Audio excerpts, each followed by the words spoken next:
Hola, soy Daniel Malnati. Bienvenidos a The History Channel. Hay fragmentos de la historia ocultos en el corazón de las grandes ciudades. Relatos escondidos que en realidad duermen frente a nuestros ojos en esquinas, plazas, calles y monumentos urbanos.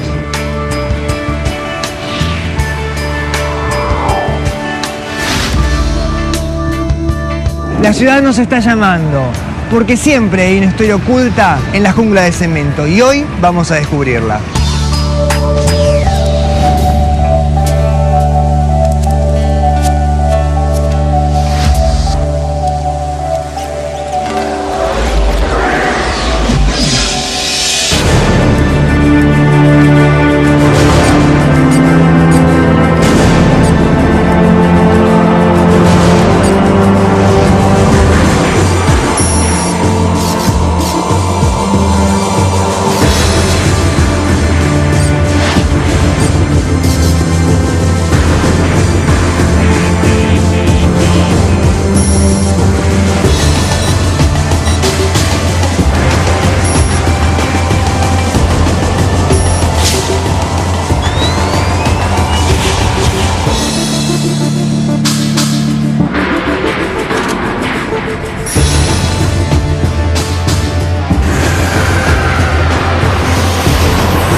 Estas son las historias de Buenos Aires, la más europea de las ciudades latinoamericanas. Comencemos nuestra búsqueda aquí, en la Plaza de Mayo. Debajo de estas veredas se encuentran los restos de una antigua red de túneles ideada para defender la ciudad. Miles de porteños recorren diariamente esta plaza sin saber que caminan sobre pasadizos que dieron lugar a relatos increíbles.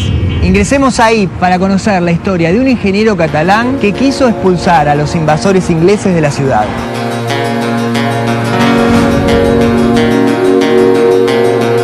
Durante el siglo XIX se construye gran cantidad de túneles, de cámaras subterráneas, de cisternas, los pozos de los aljibes, los pozos ciegos, las cavas para guardar vino. Todo esto ayudaba a la vida cotidiana y era normal en cualquier casa tener un sótano y tener construcciones bajo tierra. Estos túneles, toda esta obra bajo tierra, es una obra inconclusa. Los jesuitas lo planean desde el inicio, pero es un proyecto inacabado, es un proyecto inconcluso. No sabemos si es inconcluso por la expulsión de los jesuitas a fines del siglo XVIII o porque era inviable en una ciudad pobre, en una ciudad modesta, y que además esto tenía que pasar debajo de casas y de edificios particulares. La mayor parte de los túneles de la época colonial desaparecieron bajo las construcciones modernas de Buenos Aires. ¿Cuál fue el motivo para que se realizaran estos pasadizos, ignorados aún por la mayoría de los porteños?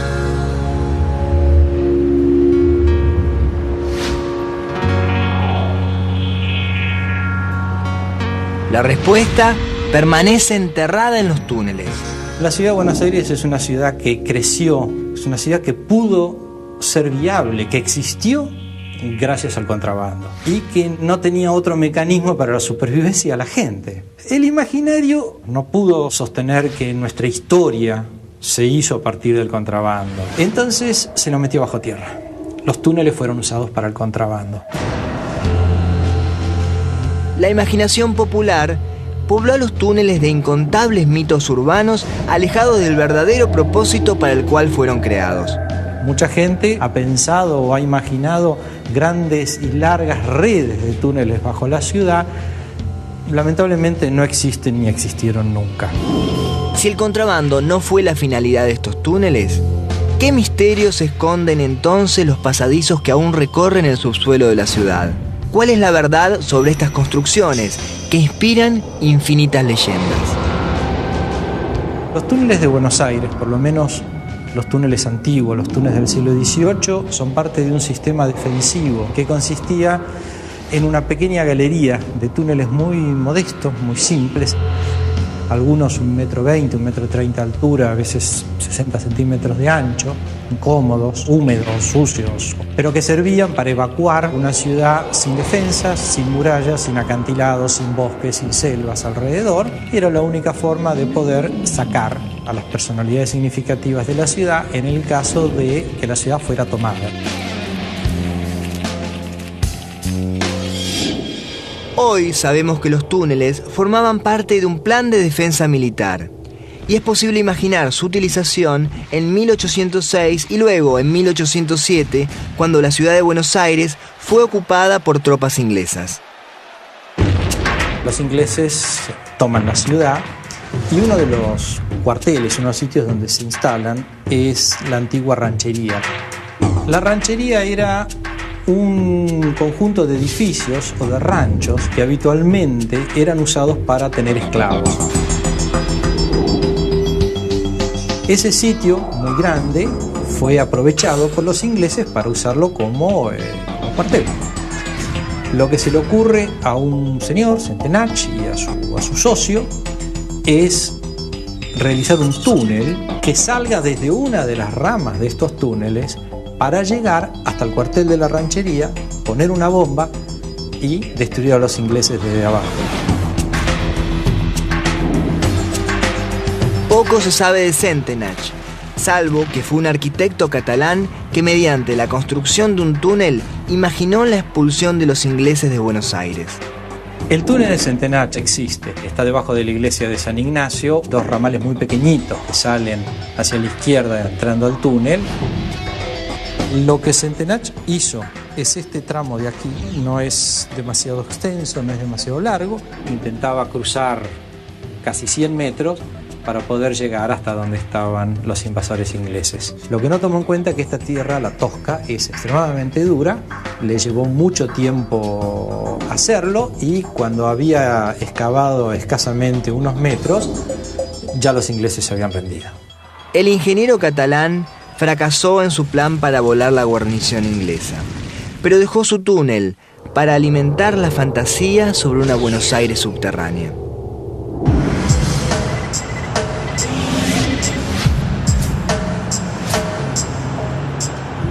A 5 minutos de la Plaza de Mayo, recorriendo la avenida que bordea el Río de la Plata, llegamos al barrio de Barracas. Allí se cuenta la leyenda de otro pasadizo que une la Plaza Colombia con la iglesia de Santa Felicitas. Dentro de esta iglesia se encuentran las figuras de Felicita Guerrero y de Martín de Álzaga. Son las únicas dos figuras no religiosas alojadas en un templo católico porteño. En aquella época casi todas las familias acaudaladas tenían su residencia aquí, en esta zona, que es donde ahora está la capilla de Santa Felicitas y la Plaza Colombia. La Plaza Colombia era el parque de la mansión de Álzaga. La mansión de Martín de Álzaga se encontraba donde hoy está la Plaza Colombia. Allí, a fines del siglo XIX, vivió Felicitas Guerrero, la mujer más hermosa de su tiempo. Felicitas era muy elegante, muy fina. Dicen que cuando ella entraba a una fiesta directamente acaparaba toda la atención. Era más bien alta, elegante, cabello castaño oscuro, tez mate. La llamaban la joya de los salones porteños, así la describía Guido Spano. Felicitas Guerrero, de tan solo 15 años, fue prometida en matrimonio a Martín de Álzaga, un comerciante de 60 años, poseedor de una de las más grandes fortunas de la ciudad.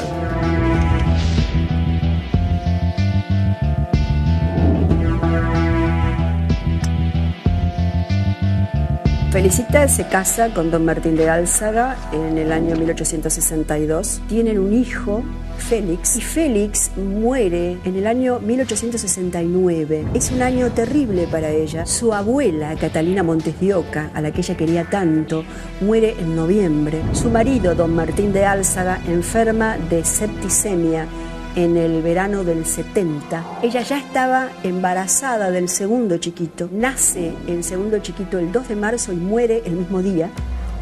Y don Martín de Álzaga muere el 17 de marzo de 1870. Felicitas en pocos meses queda sin 2 hijos, sin su marido y sin su abuela preferida. Con apenas 24 años, Felicitas se convirtió en la viuda más codiciada de Buenos Aires. Su belleza absoluta y su enorme fortuna le valieron ser cortejada por todos los candidatos de la alta sociedad porteña. Cuando Felicitas queda viuda, con toda su belleza y con todo su dinero, por supuesto que guarda un recato, un tiempo de luto, pero después, dada su juventud, lógicamente comienza a ser cortejada por muchos jóvenes aristócratas de la época, de su mismo círculo social, de tal manera que conoce a un joven llamado Enrique Ocampo, y no son pocos los familiares y amigos que ya auguran un futuro venturoso para esta nueva pareja. Pero estando ella una vez de visita en una de sus estancias en la provincia de Buenos Aires, la estancia La Postrera, es sorprendida por una fuerte tormenta que la hace perder el rumbo.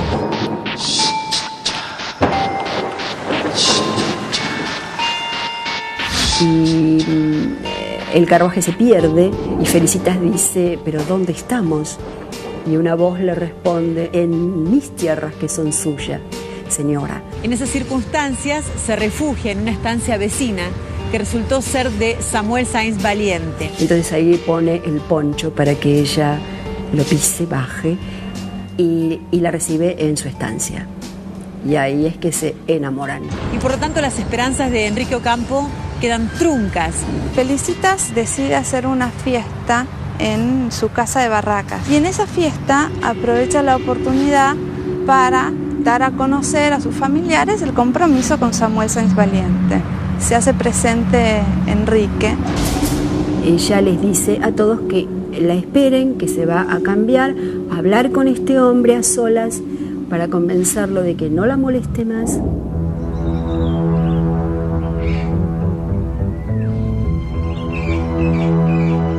Y es allí cuando él le dice, serás mía o de nadie más. Él ahí saca un revólver.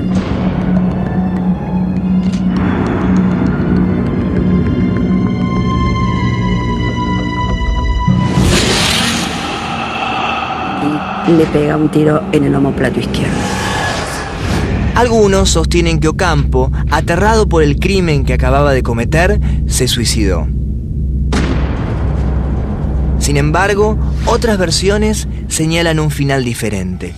El primo de ella, Cristian Bernabé de María, inmediatamente vengando a su prima, de la cual dicen estaba secretamente enamorado, habría disparado contra Enrique Ocampo. Felicitas Guerrero murió el 30 de enero de 1872 en su residencia de Barracas, luego de 3 días de dolorosa agonía. Al no dejar descendencia, los padres de Felicitas heredaron una cuantiosa fortuna.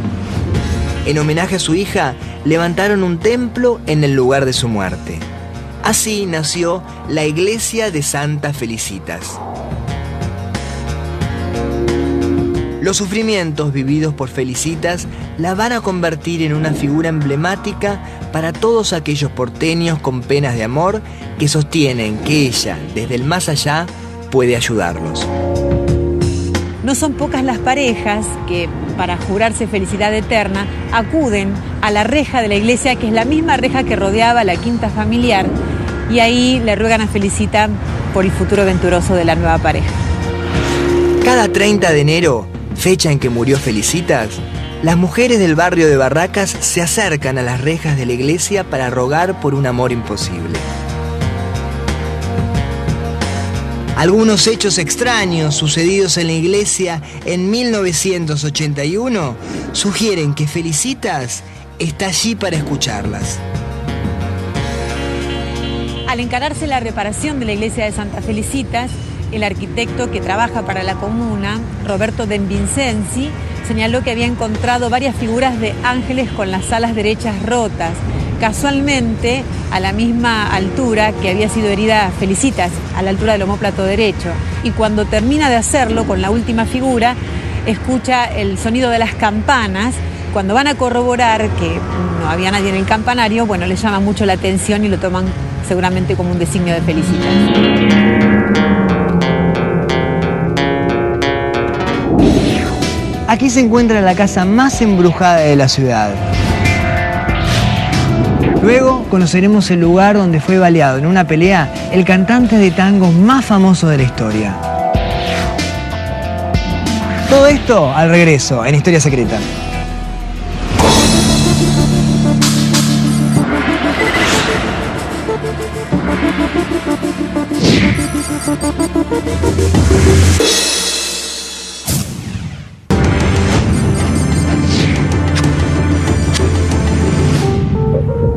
Detrás de esta puerta se encuentra el Palacio Noel, edificio que encierra la mayor cantidad de relatos sobre fantasmas de la ciudad.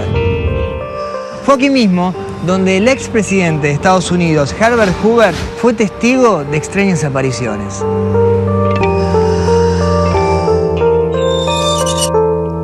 Esta casa o Palacio Noel se construyó en 1920.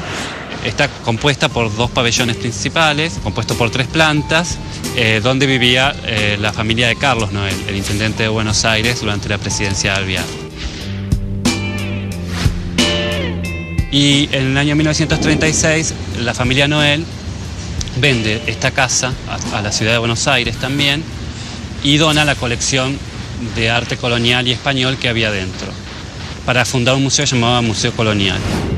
Las bellas y siniestras piezas de las colecciones que atesora el museo crean un ambiente inquietante, en donde los relatos de fantasmas parecen hacerse realidad.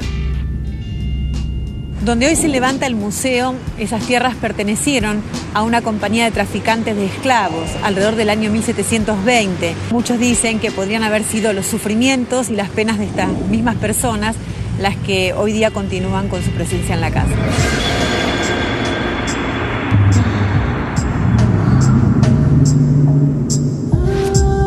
Los relatos sobre fantasmas en el Museo Fernández Blanco no son solo parte de antiguas crónicas.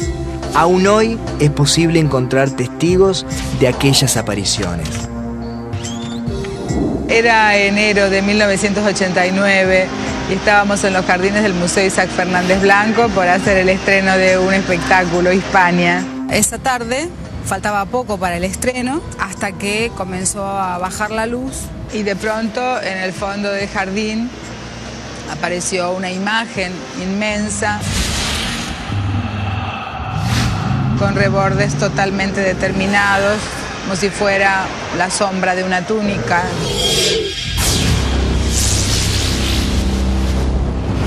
No sabía qué era, no tenía registro en mi memoria de algo parecido.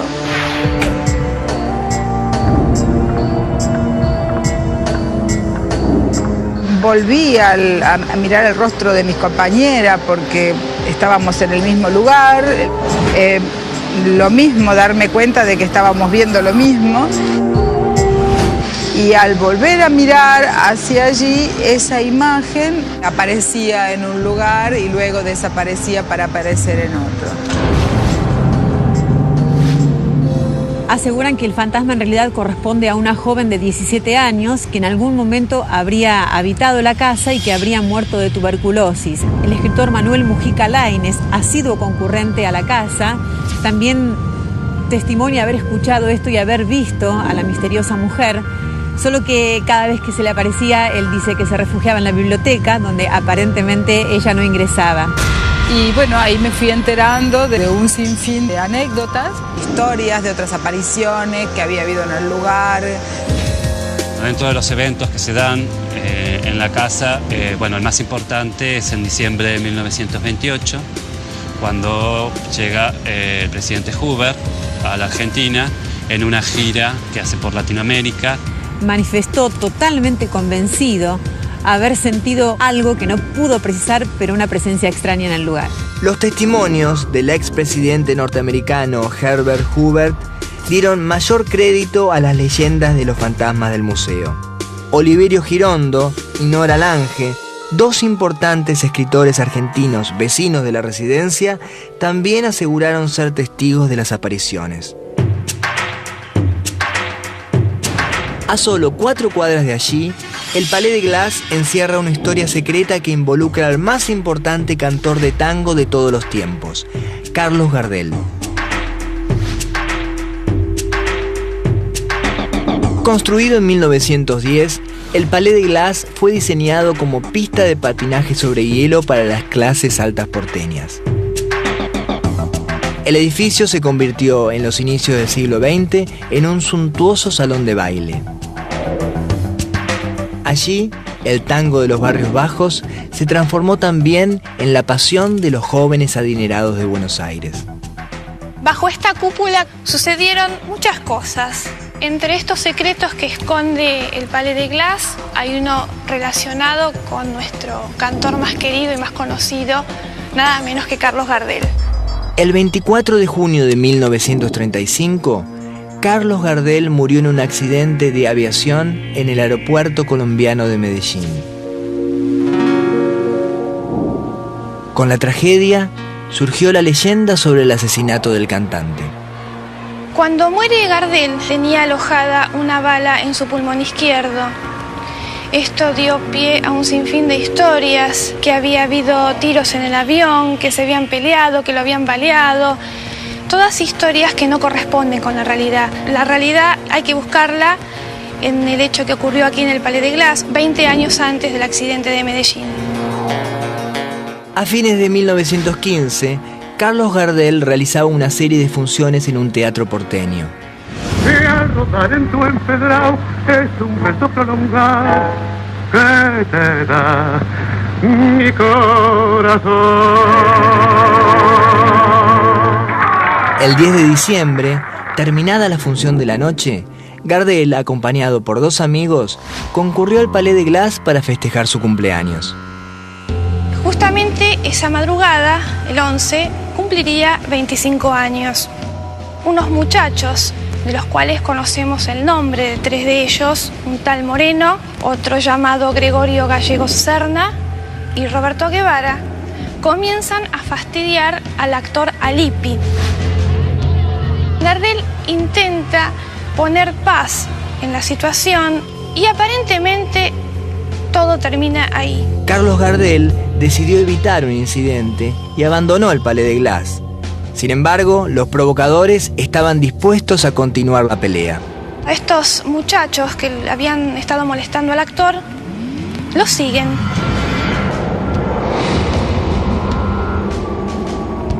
El auto donde viajaba Gardel se vio forzado a detenerse. Es allí cuando los otros que los venían siguiendo lo rodean y se bajan de los automóviles con la intención de seguir molestando a Lippi. Gardel interviene por segunda vez y es cuando hace un movimiento que induce a Roberto Guevara, uno de los muchachos, a pensar que estaba armado. Guevara saca su arma y le dispara a quemarropa. La bala entró en el pecho de Gardel, en la región torácica del lado izquierdo. Gardel, herido en el pecho, fue trasladado al hospital. En el hospital Ramos Mejía es asistido y deciden los médicos no extraerle la bala que se encontraba alojada en el pulmón izquierdo porque no representaba ningún peligro para el cantor. Mi Buenos Aires querido, mi Buenos Aires querido. 20 años después, aquella decisión de no extraer la bala alojada en el cuerpo de Carlos Gardel daría lugar al mito sobre su asesinato a bordo del avión accidentado en Medellín.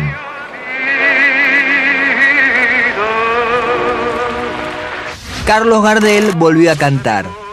Conquistó los más distinguidos escenarios de la ciudad y llegó a los cafés de la Avenida de Mayo, la zona más europea de Buenos Aires. Al regreso, en Historia Secreta, conoceremos la curiosa batalla de la Guerra Civil Española que se libró en las calles de la ciudad de Buenos Aires.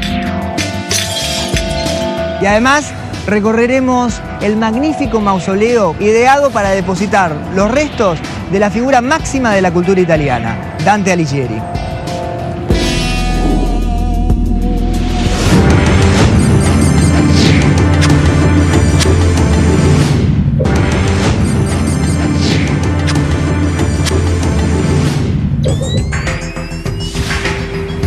Esta es la Avenida de Mayo, una de las más bellas de la ciudad. Aquí se reunían los republicanos españoles exiliados en Buenos Aires. Enfrente se reunían los franquistas. Era inevitable que un día estallaran los disturbios. Bueno, entre el 36 y el 39 se desata la Guerra Civil Española.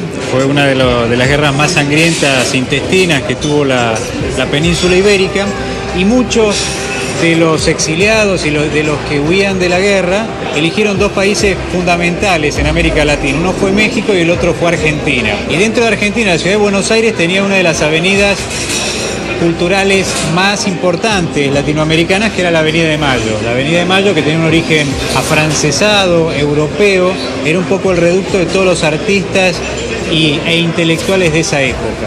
Así que el Bar Iberia era uno de los lugares que recibía mayor cantidad de exiliados o gente que tenía que ver con la guerra civil, y lo usaban como lugar de tertulia o reunión.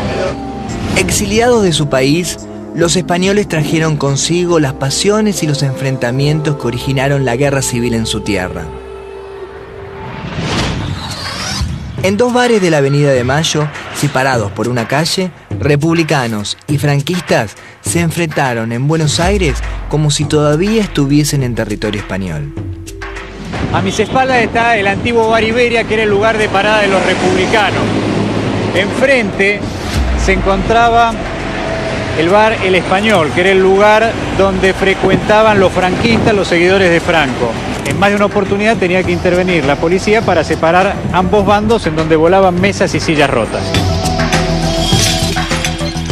Apenas unos niños en aquellos días, Juan y Gregorio, dos testigos de los disturbios de Avenida de Mayo, vuelven a reunirse en el Bar Iberia 60 años más tarde. La Avenida de Mayo se consideraba una Avenida de Mayo de los españoles, frecuentado por los españoles. La Avenida de Mayo era España en Buenos Aires. Así es, así es. Si bien se discutían acaloradamente, apasionadamente. Con una violencia verbal muy clásica de los españoles, ¿no? Por supuesto. Pero no... Menos bonitos se decían de todo. Así es. Las noticias provenientes de España eran seguidas minuto a minuto en los dos bares, y sus repercusiones eran inmediatas. La mayor pelea sobre Avenida de Mayo se produjo el día que murió el general Molas, principal oponente del general Franco dentro del bando nacionalista español, al chocar contra una montaña el avión que lo transportaba. En el Bar Español, que era el reducto de la Falange, llega la noticia de la muerte del general Molas. En un accidente de aviación. En un accidente de aviación. De pronto, de entre los parroquianos, donde la mayoría era falanquista, surge una voz estentórea: ¡Viva la montaña! A partir de ahí... Se había estrellado el avión contra la montaña. Y de ahí en más se produjo, una verdadera batalla campal. Es decir, acá se vivió la guerra civil española sin muertos. Sí, exacto. Otra guerra en Europa dio origen a uno de los edificios más impresionantes y bellos de la Avenida de Mayo. A metros de los bares elegidos por los españoles para vivir a su modo la guerra civil en su país, dos italianos, admiradores del Dante, crearon un templo desde donde acceder al paraíso: el Palacio Barolo. Inaugurado en 1923, el edificio fue encargado al arquitecto Mario Palanti por el millonario italiano Luis Barolo, un empresario textil de cuantiosa fortuna. El Palacio Barolo, como se conoce desde entonces al edificio, fue una imponente obra de ingeniería para su época. Con 100 metros de altura, fue la construcción más alta de Buenos Aires hasta 1935 y el primer edificio de hormigón armado de la ciudad. Este edificio fue diseñado en 1919 y terminado en 1923. Solo tardó 4 años en hacerse y fue casi todo, 90% importado desde Italia. El faro giratorio de 300.000 bujías en la cima del Barolo fue concebido para ser visto desde la ciudad uruguaya de Montevideo, en donde se erige el Palacio Salvo, también construido por Barolo y Palanti. El edificio necesitó permisos especiales para poder llegar a semejante altura, 400 oficinas. El Barolo producía su propia energía y además calefaccionaba con su propia usina a las 400 oficinas. Sin embargo, el edificio Barolo no responde al estilo arquitectónico europeo de la Avenida de Mayo. La explicación de su caprichoso diseño está relacionada con una secreta simbología vinculada a la obra de la máxima figura de la lengua italiana, Dante Alighieri. La estructura del edificio intenta representar el cosmos conocido para esa época. Y el cosmos que proponía Dante estaba dividido en infierno, purgatorio. Por sobre eso, el paraíso, más arriba, y 4 stelle, que es lo que nosotros conocemos como la Cruz del Sur. Y arriba de la Cruz del Sur se encontraba Dios. Sus 100 metros de altura se corresponden con la cantidad de versos de la Divina Comedia. La planta baja del Barolo fue diseñada para describir el infierno. Es así que el peatón que cruza la galería de 9 bóvedas del edificio atraviesa un ámbito rodeado de figuras de dragones y fuegos infernales. Estamos en el infierno, todos los florones de bronce representan el fuego que surge de lo más profundo del infierno. Tenemos los dragones que también largan fuego por sus bocas y nos encontramos en lo que es el punto central donde iban a ser depositadas las cenizas del Dante y en el cual iban a ser ascendido hacia la Cruz del Sur. Sus primeros 14 pisos representan al purgatorio descrito por Dante, y del piso 15 al 22 se simboliza el cielo de la Divina Comedia. Aquí estamos yendo hacia el faro, hacia 100 metros de altura, a tocar a Dios según la mística del Dante, porque el faro, según Palanti, representa a Dios. En el punto más alto del Palacio Barolo, ubicado exactamente bajo la Cruz del Sur, se encuentra su faro. Allí donde Palanti creía que se encontraba la puerta para acceder a Dios. ¿Qué secreto mandato llevó a Palanti y Barolo a construir un templo pagano en pleno centro de la ciudad de Buenos Aires? La respuesta permanece silenciosa en la propia estructura del edificio. Palanti y Barolo, los dos pertenecían a una asociación terciaria de los templarios que se llamaba Fede Santa, que es una sociedad secreta que aún hoy en día persiste. Lo más importante es que Palanti, el arquitecto, tenía miedo de los conflictos bélicos europeos y quería extraer las cenizas del Dante y los orígenes arquitectónicos europeos hacia América del Sur para protegerlos. Lo que sí se sabe que Palanti lo hizo, tal vez con la veleidad de traer las cenizas del Dante para que estuvieran bajo la Cruz del Sur, bajo Dios. El gobierno italiano nunca permitió que las cenizas del Dante descansaran en el Palacio Barolo. El edificio más alto de la Avenida de Mayo perdió la oportunidad de convertirse en la tumba del principal escritor de la lengua italiana.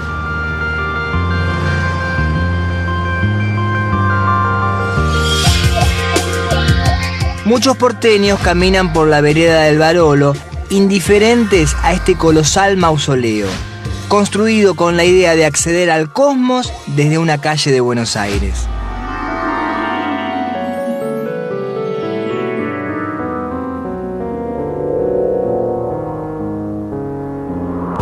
Volvamos al puerto de la ciudad, donde descubriremos la historia de un barrio que quiso ser república.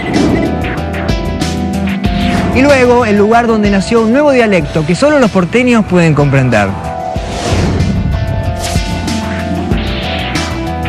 Al regreso, en Historia Secreta.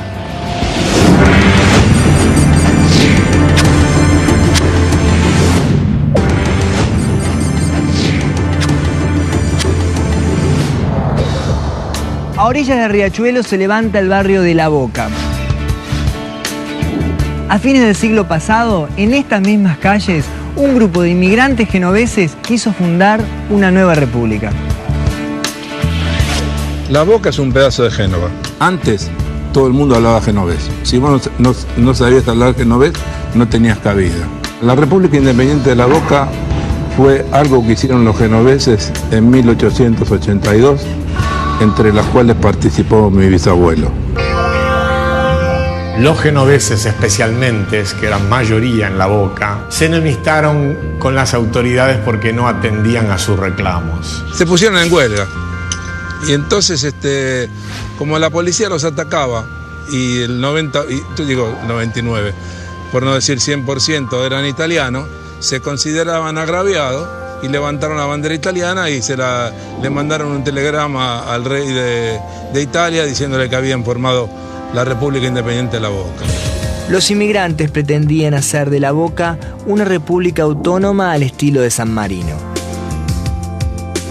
Pero el presidente argentino Julio Roca puso fin personalmente a esta efímera república. El presidente, que tenía muchas vinculaciones con el barrio, en persona nos visita y trata de convencer a los buenos genoveses del error de su accionar. Vino con 3 soldados, pegó 4 gritos y los genoveses se fueron al mazo. Esa es la verdad. Después vinieron otras repúblicas de la Boca, más bien de carácter cultural, social, que fueron una en 1907, la otra en 1923 y la otra en 1986. La de 1986 es la que perdura hasta ahora como Tercera República. La actual República de la Boca sigue viviendo en su palacio de gobierno, llamado también el Museo de la Boca, en donde la historia y el espíritu del barrio tienen asegurada su preservación. Bueno, acá estamos en presencia del Consejo Supremo de la Tercera República de la Boca. El carácter festivo y cultural de la República se traduce en los llamativos cargos que ostentan sus miembros. Reinaldo Bernasconi, ministro de Agasajos y Banquetes. Beatriz Anselmi, pertenezco a la Comisión de Damas y además soy embajadora de la Boca en Barracas. El germen de la independencia de la Boca aún perdura en la pasión de sus funcionarios. Yo me siento conmovido por este tipo de reuniones donde se reaviva una serie de recuerdos que están mantenidos por esta desgraciadamente escasa concurrencia. Nosotros tenemos muy en claro que no podemos fallarle a nuestros antepasados, a nuestros padres, a nuestros abuelos. Y esto también quiere decir que no le podemos fallar a nuestros hijos o a nuestros nietos. La Boca es una república que no gobierna, casi una gran broma para llamar la atención de quienes habitan las calles del barrio. Benito Quinquela Martín, figura irreemplazable del arte argentino, él era el que justamente decía que esta República de la Boca era una república donde todo lo que se realizaba en broma, en el fondo, revestía una gran seriedad y en muchos casos un drama. Entonces, en la Boca, todo lo que parece broma, en realidad es en serio. Yo, particularmente Rubén Héctor Rodríguez Ponciolo, juro ante Dios y los santos evangelios que primero soy de la Boca, después de Boca y después argentino, y que digan lo que quieran. Al que le gusta, y si no que venga y me golpee la puerta y me lo digan en la cara. Los habitantes de la Boca necesitaban de un coliseo en donde liberar sus pasiones. Así nació la Bombonera, el lugar en donde cada semana se lucen los colores de un barrio que quiso ser república. Aquí se vive domingo tras domingo la gran pasión de la familia boquense. Recorriendo la ciudad hacia el oeste, llegamos a lo que en algún momento fueron los suburbios de Buenos Aires. Allí perdura el Abasto, un palacio público en donde nace la cultura porteña. El mercado del Abasto Proveedor, el primer mercado cerrado de la ciudad, fue construido sobre los terrenos en donde antes se asentaban los precarios puestos de frutas y carnes de la época colonial. Hoy nosotros denominamos el Abasto a un barrio o a un sitio de Buenos Aires por el uso común que la sociedad le da a ese nombre asociado a ese sitio. Abasto quiere decir abastecer, dar a la ciudad una parte de lo que necesita para vivir, que es el alimento. El primer mercado del abasto fue un edificio de hierro y cristal que en 1893 se inauguró y estaba inspirado en el mercado de Les Halles de París. Hacia 1921, para hacer frente al aumento de la población de Buenos Aires, la empresa administradora del mercado del abasto decidió ampliar el edificio. La ampliación del mercado de abasto, producida en la década del 30, se debió al trabajo pionero del ingeniero José Luis Delpini, que cuando tenía 29 años de edad proyectó y dirigió la construcción de un edificio totalmente nuevo en su imagen visual, en su resolución técnica, escaleras mecánicas, grandes ascensores, montacargas, y tenía un proceso de iluminación a través del glass betón, que es el hormigón combinado con el vidrio. O sea, estamos hablando de un edificio total y absolutamente fuera de serie en la Argentina. El abasto fue la Babel moderna, el lugar donde las culturas se encontraron para definir la identidad porteña. La necesidad de comunicarse entre los que acudían al abasto diariamente dio lugar al nacimiento del lunfardo. El lunfardo es el argot, el caló, las voces que llegaron al Río de la Plata con la inmigración. Muchas voces son italianas. Por ejemplo, dar la caramangioli es dar la viaba. Ya no se utiliza más. El lunfardo es en realidad un vocabulario que recoge expresiones o términos nacidos de la mezcla de distintas lenguas. Hablando lunfardo, se entendían los trabajadores del mercado con los personajes de los arrabales. Rondando los suburbios del abasto, surge un personaje que hará propio el uso del lunfardo. Una figura emblemática de Buenos Aires, el guapo. Pero el guapo era una figura simbólica de la ciudad. El honor del barrio lo defendía el guapo. Y no se casaba porque siempre estaba en comunión con la muerte. Por eso se vestía de negro. No era un matón, no era un provocador. Se la bancaba. Cuando tiraba, tiraba a matar.